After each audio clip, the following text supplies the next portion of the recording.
Gülümseten Marifetler kanalıma hoş geldiniz. Öncelikle kanalıma abone değilseniz videolarımın altındaki kırmızı yazılı abone ol yazısına tıklayarak kanalıma abone olabilir ve örgülerimi, videolarımı her zaman sizlerde takipte kalabilirsiniz. Bugünkü örgü anlatımda ise böyle yine çok güzel, çok şeker, böyle minicik bir bebek yeleği yapımını sizlerle paylaşacağım. İnşallah beğenirsiniz ve hep birlikte yapmış oluruz. Renkler birbirine çok yakıştı. Böyle şeker gibi bir yelek oldu. Fıstıklı bir model yaptım. Şöyle sizlere yeleğimi göstereyim. Yeleğimiz 0-6 aylık bebekleriniz için uygundur. Ölçülerimiz bu şekilde ama ölçüleri istediğiniz şekilde büyütebilirsiniz. Modelimiz 4'ün katları artı 5 trabzan daha yaparak modelimizi kuruyoruz.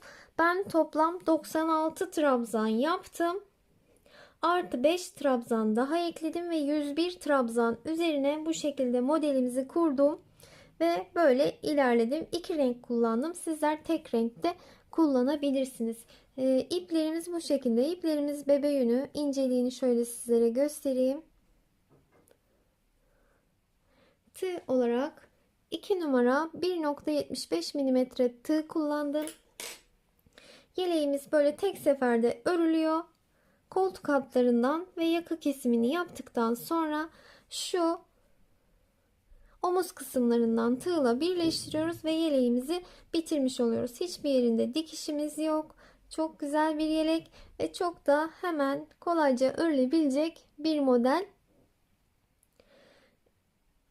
Şimdi modelimizin yapımına hep birlikte başlayalım. Evet, bu arada ben yeleğimizi bu şekilde düğme kullanmadım. Sizler isterseniz düğme de kullanabilirsiniz. İsterseniz iki taraftan böyle bağcık yaparak bağcıkla da süsleyebilirsiniz. Ben hiçbir şey kullanmadım. Böyle sade yaptım. Sizler istediğiniz şekilde yapabilirsiniz. Şimdi ipimizi, tığımızı alalım. Öncelikle açık pembe değil, koyu pembe rengimle başlayacağım. İstediğiniz şekilde yeleğimizi büyütebilirsiniz. 4'ün katları şeklinde trabzan yapıp aynı şekilde 4'ün katları şeklinde zincir çekerek artı 5 tane daha fazla yaparak modelimize başlayabilirsiniz. Şimdi 4'ün katı şeklinde ben 96 tane zincir çekiyorum.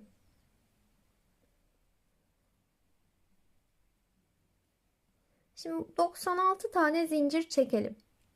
Evet, 96 zincir çektim. 5 tane daha çekiyorum. 97, 98, 99, 100 ve 101. 101 tane zincir çekmiş oldum. Daha fazla da çekebilirsiniz ama sonrasında şu uç kısmından sökebilirsiniz. Önemli olan bizim trabzan sayımız. Şimdi 101 tane zincir çektim. İki tane daha fazla çekiyorum. Bu iki zincirimiz bizim ilk trabzanımız olacak. Sonrasında şöyle dördüncü zincirimden batıyorum ve ikili trabzan yapıyorum.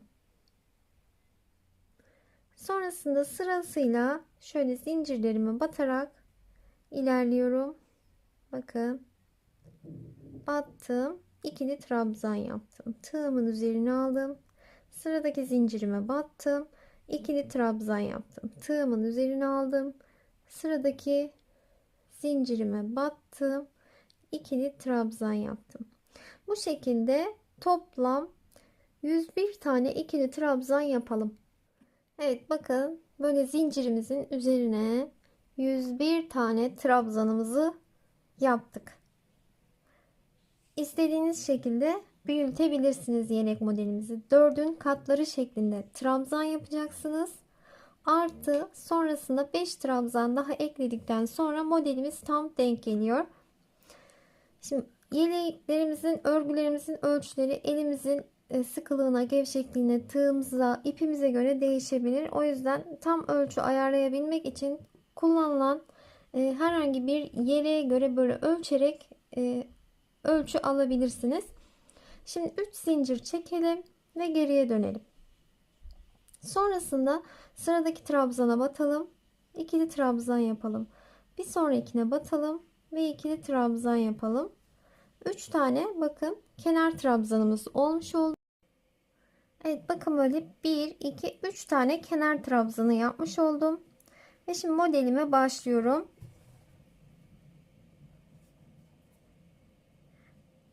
Tığıma ipimi bir kez doladım. 1, 2, 3, 4. Dördüncü trabzanın tepesine battım. İkili trabzan yaptım. Aynı yere tekrar battım. İkili trabzan yaptım. 2 zincir çektim. Aynı yere tekrar battım. İkili trabzan yaptım. Aynı yere tekrar battım. İkili trabzan yaptım. Bakın böyle su taşı modelimi oluşturmuş oldum. Tığıma yine bir kez doluyorum ipimi. 1, 2, 3, 4. Dördüncü trabzanın tepesine battım. İkili trabzan yaptım. Aynı yere tekrar battım. İkili trabzan yaptım. 2 zincir çektim. Aynı yere tekrar battım. İkili trabzan yaptım. Bir kez daha battım. İkili trabzan yaptım. Bakın böyle su taşı modellerini oluşturmuş oldum.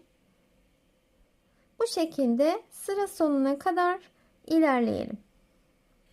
Evet bakın böyle su taşı modellerimizi sıramızın sonuna kadar geldik. Kaç tane yaptığımızı sayarsak 1, 2, 3, 4, 5, 6, 7, 8, 9, 10, 11, 12, 13, 14, 15, 16, 17, 18, 19, 20, 21, 22, 23 tane olmuşlar.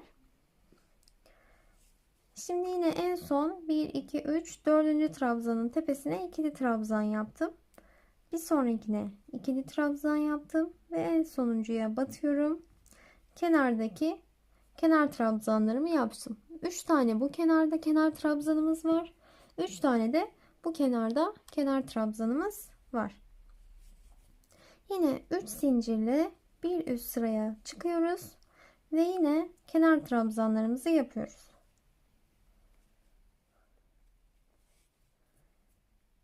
Tığımızı bir kez doluyoruz ipimizi.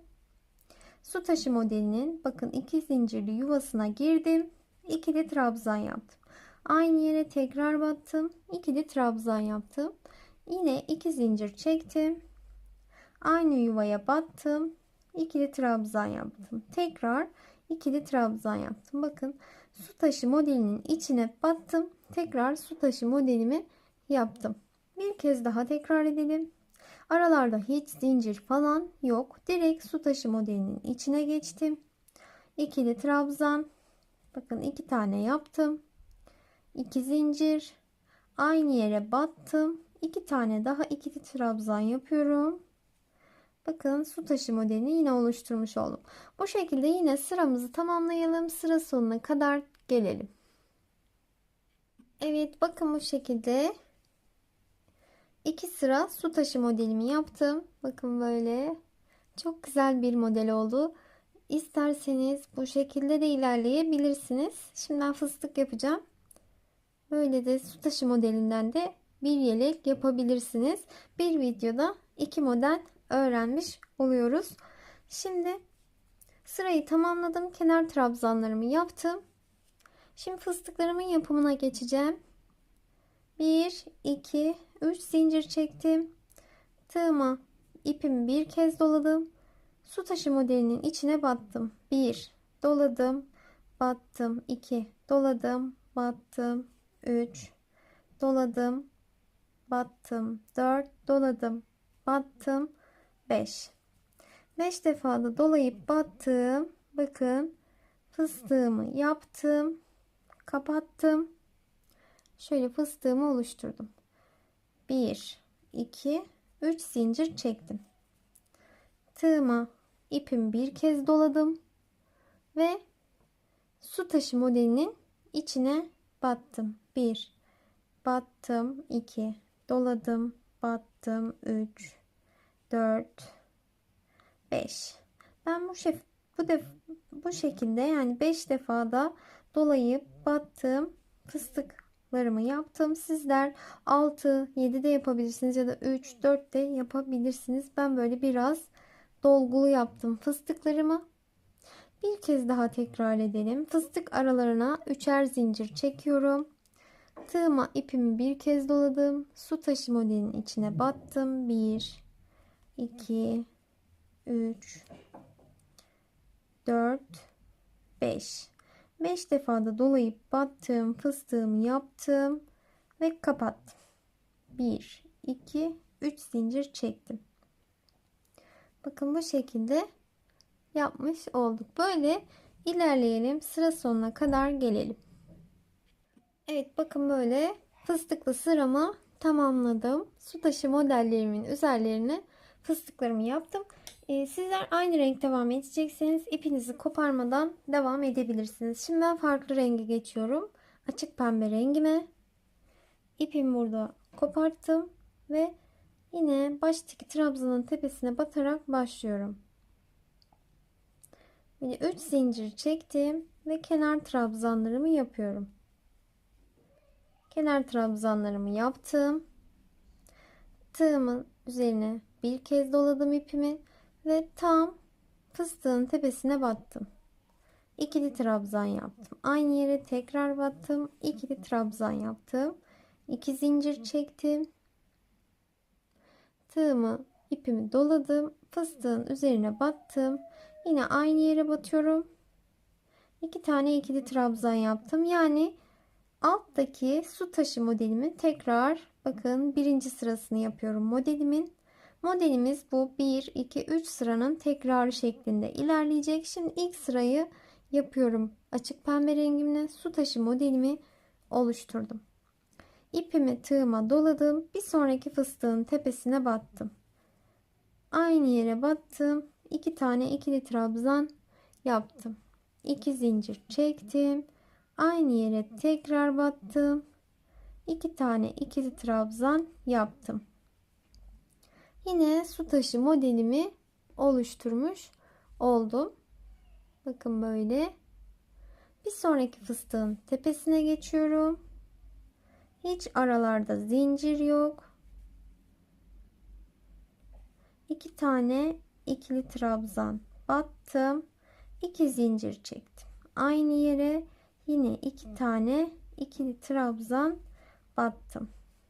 Bu şekilde ilerleyelim. Bir sonraki üst sıramızda yine su taşı modelimizi yapacağız. Bir üste geçtiğimizde fıstık modelimizi yapacağız. 1, 2, 3. Şu 3 sıranın tekrarı şeklinde modelimiz ilerleyecek. Şimdi sıralarımızı bu şekilde tamamlayalım. Evet, bakın şimdi bu şekilde renklerimi tamamladım. Sıralarımı tamamladım. Böyle 3 sırayı bakın pembe, açık pembe, koyu pembe, açık pembe, koyu pembe bu şekilde ördüm. 3 defa koyu pembe ile 2 defa açık pembe ile ördüm. Şöyle model çok güzel oldu. Renkler de birbirine çok yakıştı. Şimdi açık pembe rengimi alıyorum. Onunla devam edeceğim.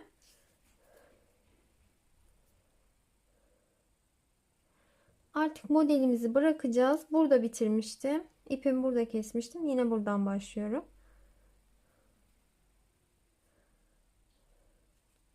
Üç zincir çektim. Kenar trabzanlarımı yapıyorum.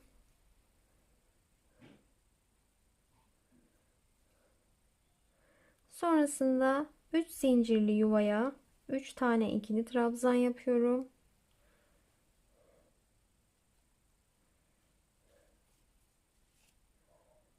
Fıstığın tepesine ikili trabzan yaptım. Bu yuvanın içine 1, 2, 3. Yuvanın içine 3 tane ikili trabzan yaptım. Fıstığın tam tepesine ikili trabzan yaptım. Bakın böyle.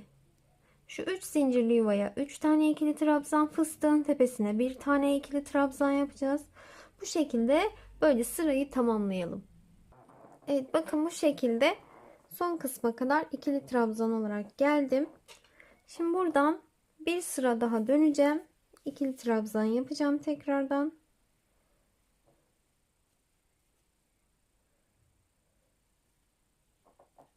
Yine her trabzan başına bir kez batarak bu uç kısma kadar gelelim. Evet, bakın bir sıra daha ikili trabzan yaptım ben böyle pembe rengimle, açık pembe rengimle. Sonrasında bakın şu kısımlarını şöyle işaretledim. Koltuk altı kesimi olacak kısımları. Yeleğimiz böyle bütün olduğu için şöyle hesapladım. Şuradan göstereyim şöyle. 1, 2, 3, 4, 5. Beşinci fıstığa tam tepesindeki ikili trabzana böyle bir işaret koydum. Sonrasında burada arada bir trabzan bıraktım. 6. trabzan.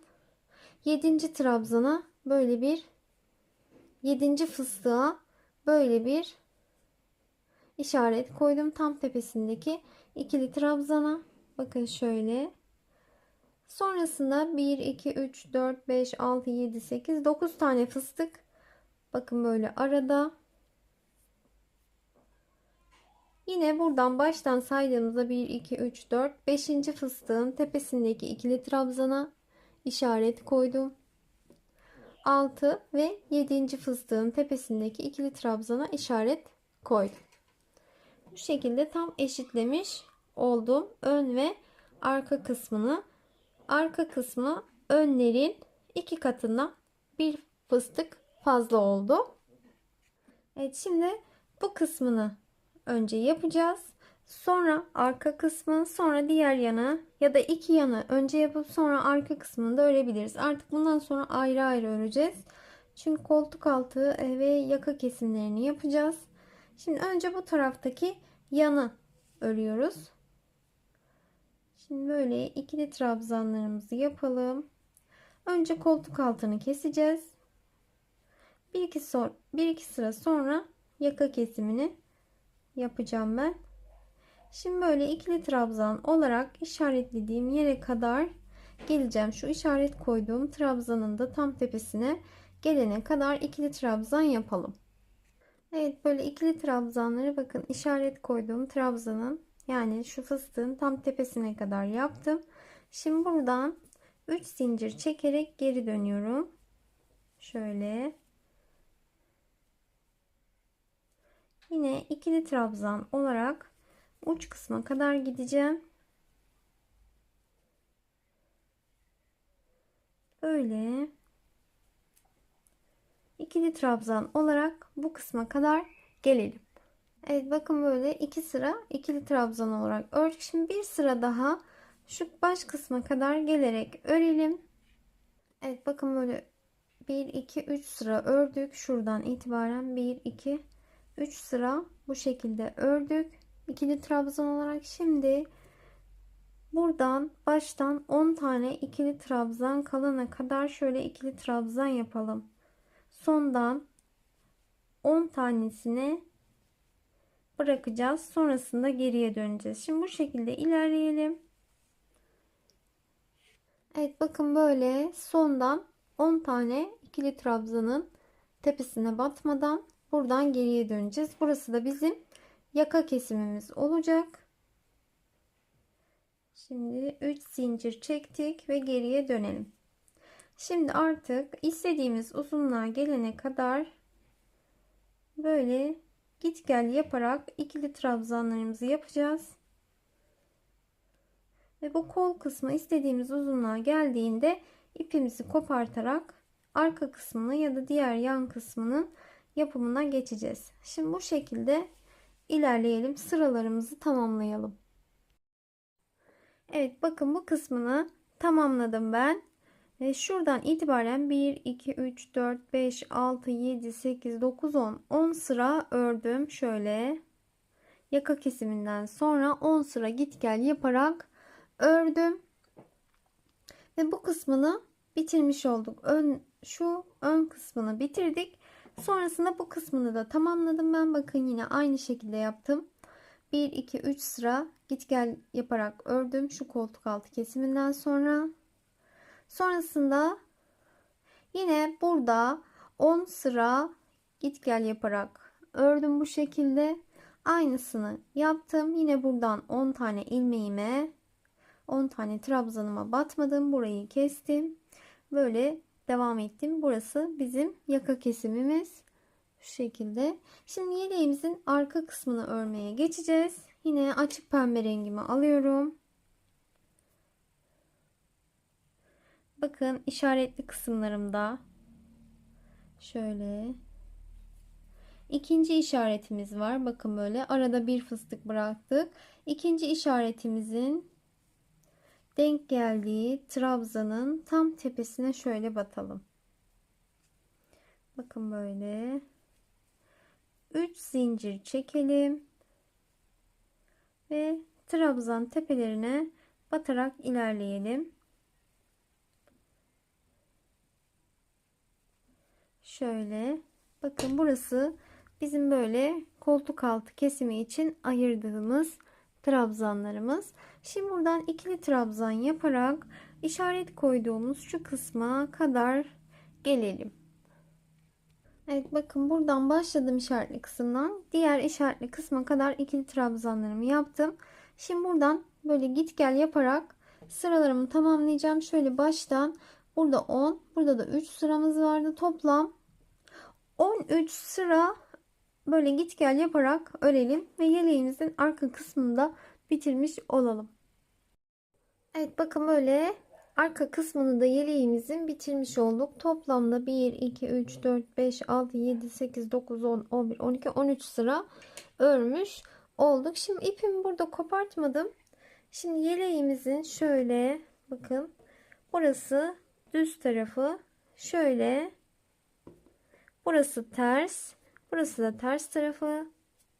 Şöyle ters tarafından sık iğne yaparak böyle yaka diyorum, böyle şu omuz kısmını sık iğne yaparak birleştirelim.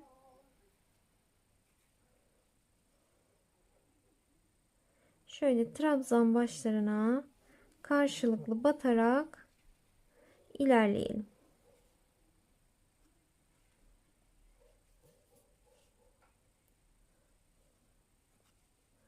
Şöyle şu baş kısma kadar gelelim. Evet, bakın bu kısmını birleştirmiş olduk sık iğne yaparak. Şöyle düz tarafını çevirdiğimizde bakın böyle iki tarafı da birleşmiş oldu. Şöyle yapalım. Bakın böyle yeleğimizin böyle kol kısmını da yapmış olduk şöyle. Şimdi aynı şekilde yine tersinden şu kısmını şu kısmı sık iğne yaparak birleştirelim. Evet, böyle yeleğimizin bakın her iki kol kısmını da omuzdan böyle birleştirdim. Şu işaretli iplerimizi artık şöyle çıkartabiliriz.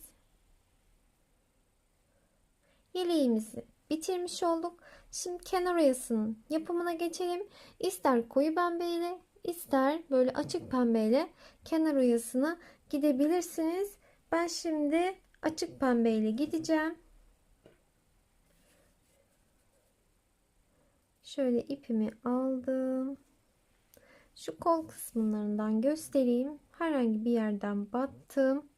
1, 2, 3 zincir çektim. Aynı yere tekrar sık iğne olarak batacağım. Şöyle olmadı. Battım. Bir sonraki trabzan yuvasına geçtim. 3 zincir çektim. Aynı yere tekrar sık iğne olarak battım.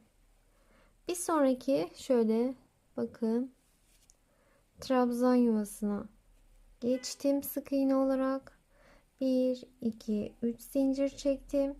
Aynı yere tekrar sık iğne olarak battım. Bir sonraki trabzan yuvasına geçtim. 3 zincir çektim. Aynı yuvaya tekrar sık iğne olarak battım. Bakın şöyle bir kenar oyası yaptım ben. Böyle tüm etrafını dolanalım. Böyle kol kısmını yapalım. Bu kol kısmını yapalım. Sonrasında alt kısımlarını ve kenar kısımlarını, şöyle yaka kısmının her tarafını bu şekilde kenar oyasıyla dolanalım.